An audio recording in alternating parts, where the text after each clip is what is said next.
Hey guys, Captain Henson here. So in today's video, I just wanted to give my brief overview opinions of the Transformers IDW movie comics. So before I get into it, I'll just explain what's in this series. So for the first film, we have the movie prequel, movie adaptation, and the sequel, Reign of Starscream. Also, we have a movie special, which is pretty much two mini comics. It's not collected here. You can only get it single, which I have. Here's the movie special. It still acts as a prequel to the first film, though it's not important for the overall continuity. Still pick it up. Yeah, just put it. For Revenge of the Fallen, we have the two prequels, Defiance, which is set on Cybertron. I'd also like to add the movie prequel for the first one was also set during the war. Defiance is set sometime before the movie prequel. Alliance takes place in the present day after the events of Reign of Starscream. Then we have the movie adaptation.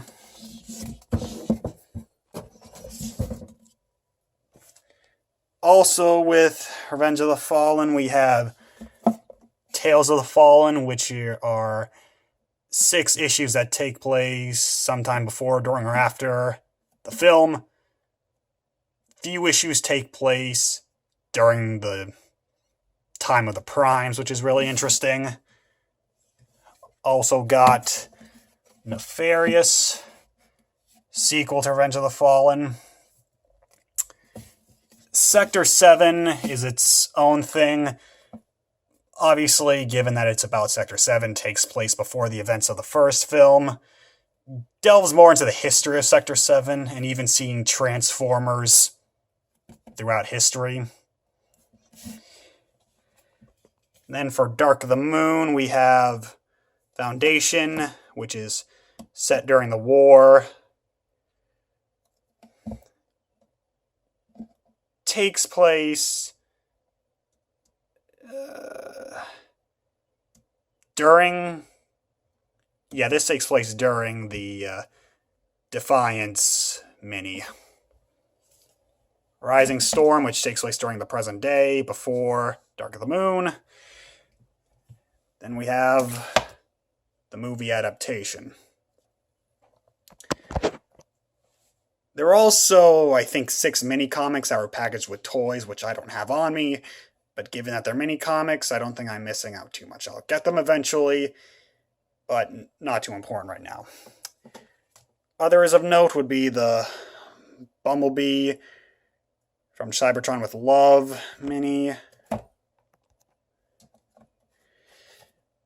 which obviously, yeah, prequel to the Bumblebee film. Well, when the film was still going to be set in the Bayverse. So this carries out... So, yeah, this carries on from the last night. Puts Bumblebee in 60s England. And it's pretty much a James Bond spy story. Even got cute little mock posters. Energy is Forever. The Man with the Golden Car. It does reference some of the stuff we get in the other movie comics, but I don't know if this is still set in this continuity. I don't know. If somebody knows, let me know. And then we also have Saga of the Allspark, which collects 8 of the comics from the Titan magazine. And that Transformers magazine went on for a while, so this is not complete at all. Mostly a prequel to the first film, though the last two issues take place after. It's interesting, but until I get more of the UK series, this is eh.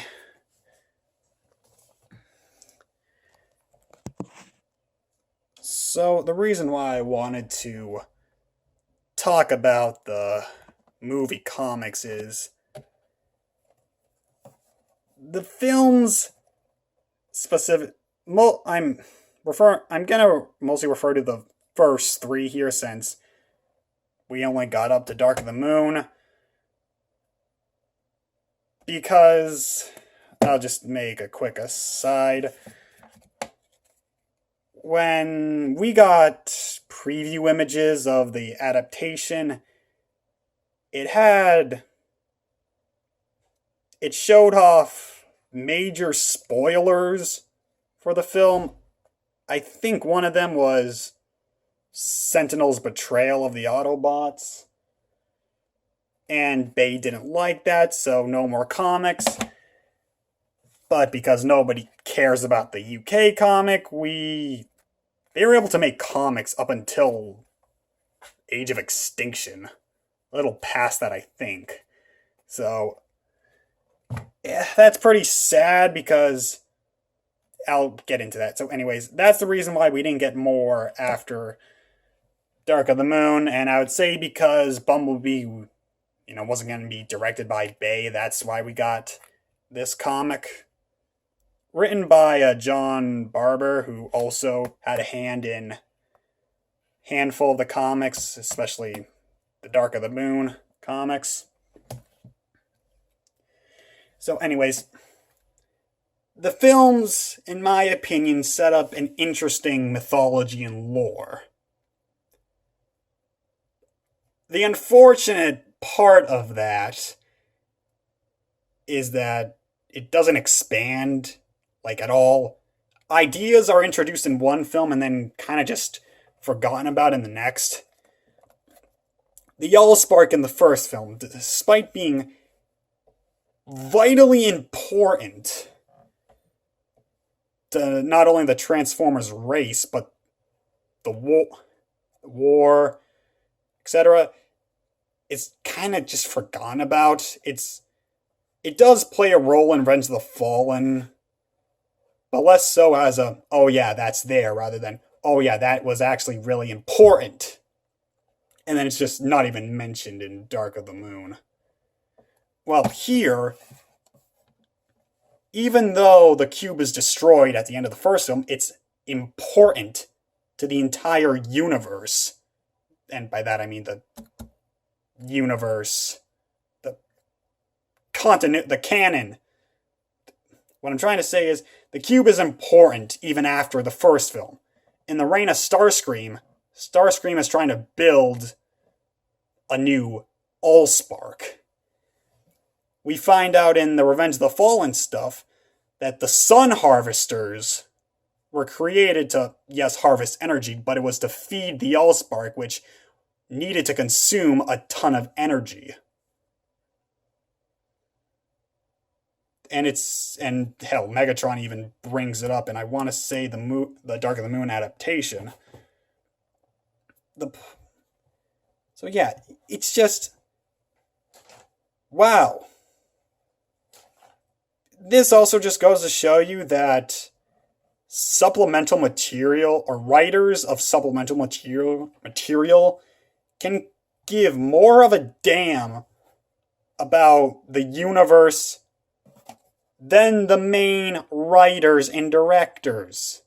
That's sad. More of a sad but true.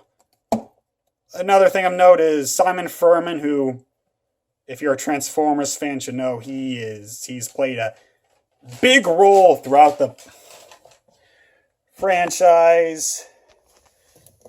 Taking over the UK comic later on, and then taking over the American comic later on. Yeah. writing the first several arcs of the IDW comics and a bunch of other stuff. And he was also the writer for the UK movie comic. So, he's the type of guy who's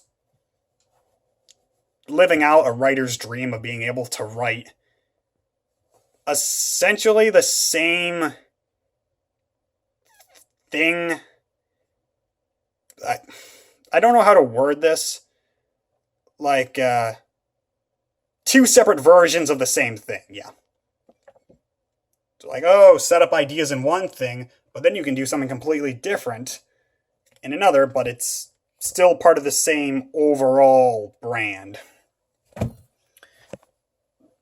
Okay, anyways. These comics do a really good job at expanding on the lore that's introduced in the films. We get far more from the Fallen and the Primes. It's really fucking good. Jetfire is actually a really interesting character in this.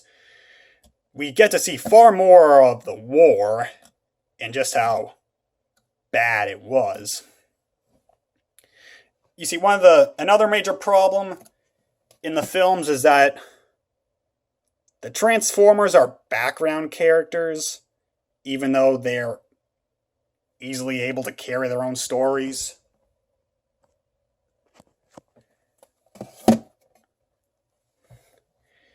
So we don't get a lot of characterization, and we do get some when it comes to the Autobots, specifically the ones from the first film, but then afterwards, not so much. And the Decepticons especially got screwed over. And then Megatron just got neutered as the series went on. Another thing to note, it expands more on the relationship between the Fallen and Megatron, putting it more into context as to why Megatron is following the Fallen. Because the Fallen promised to make him a Prime.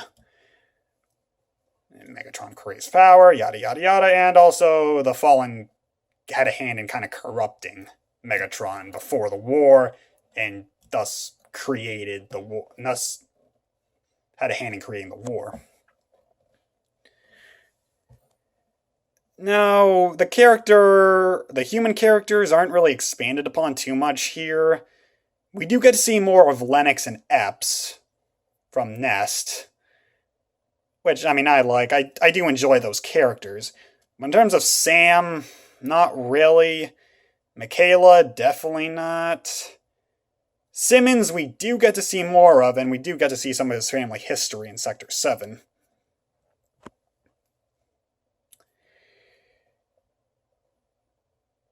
And in terms of the more minor characters, no. We get to see more of Carly, though, and how her and Sam got to really know each other after meeting briefly in the White House. Unfortunately, he doesn't go into detail about Sam and Michaela's breakup. I'm probably going to get flack for this, but I actually enjoy their relationship. Make of that what you will. So, of course, we get to Dark of the Moon. Michaela's gone. They've broken up, and it's not really explained properly. Even though the first two films were setting up the fact that they belong together. Whatever. Anyways, point is, human characters aren't really a focus in these. And honestly, I don't blame them at all. The films did a horrible job at focusing, or who am I saying? They didn't even focus on the Transformers. Now, an excuse can be made for the first film, because, first film setting up everything. And also, by the time we got the first film, Transformers were, definitely more of a niche. Their popularity, they weren't mainstream anymore. And then when we got the first film, they became mainstream again, and thus they are enjoying the popularity they are today.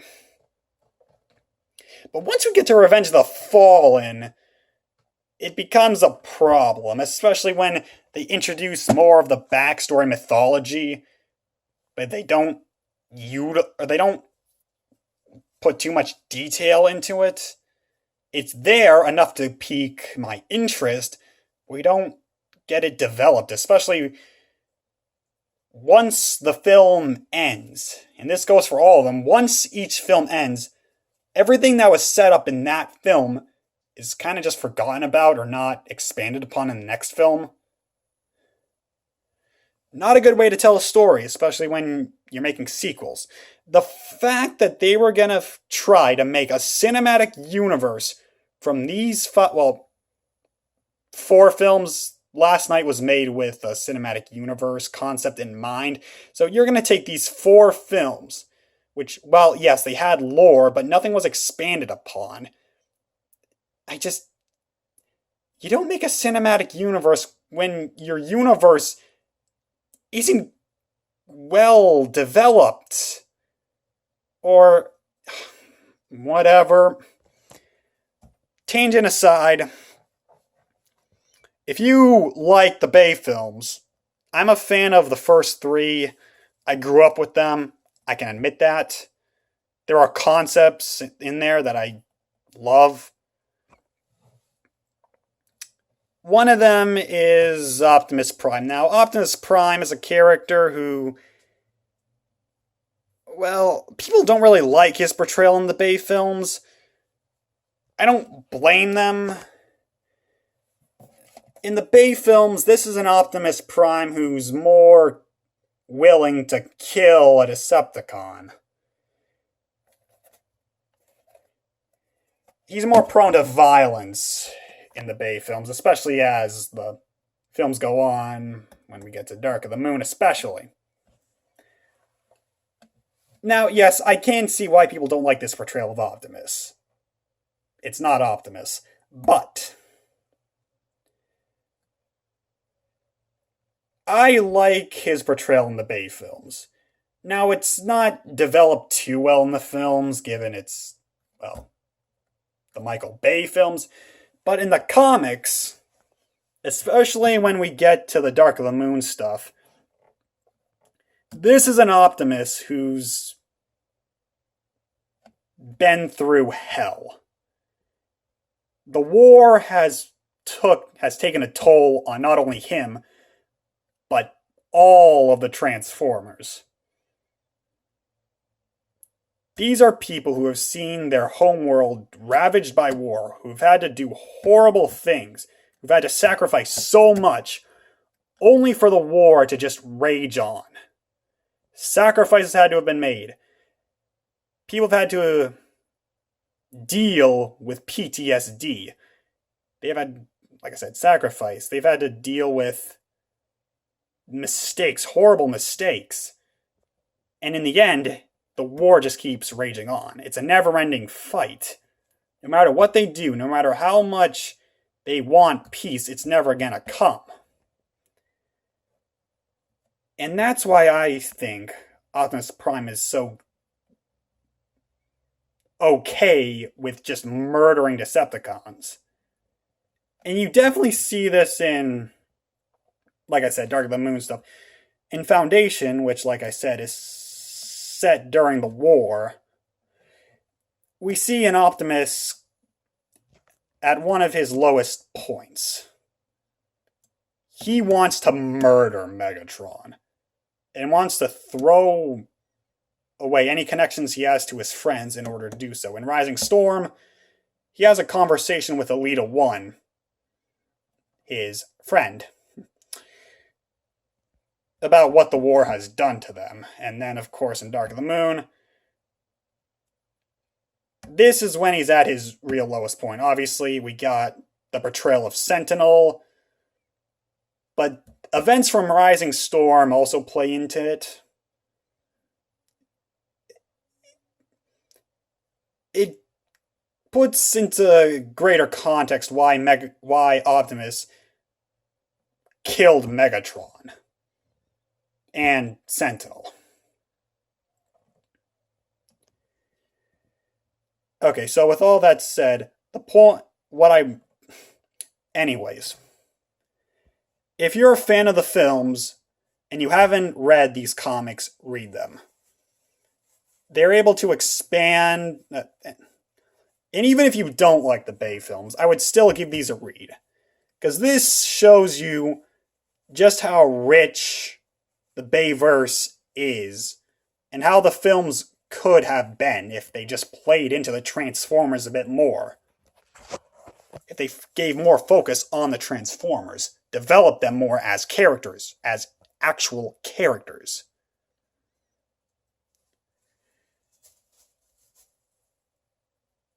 And I would like to see more story set in this IDW continuity. I couldn't really care about getting a Transformers 6 or Transformers 7 with Bumblebee in mind. But I would love to see this more. Dark of the Moon, though, not gonna lie, the adaptation does feel rushed and ends abruptly, sort of like the film. But given that it had to condense the hour-long final battle in just a few pages, it's understandable. It is an ending, but still, I would like to see more, especially dealing with the aftermath of all of this, just to give it a good cap off. So, what do you guys think? Have you read the movie tie-in comics? Do you think they helped make the Bay films actually good? Let me know in the comment section below. Until next time, this is Captain Henson signing off.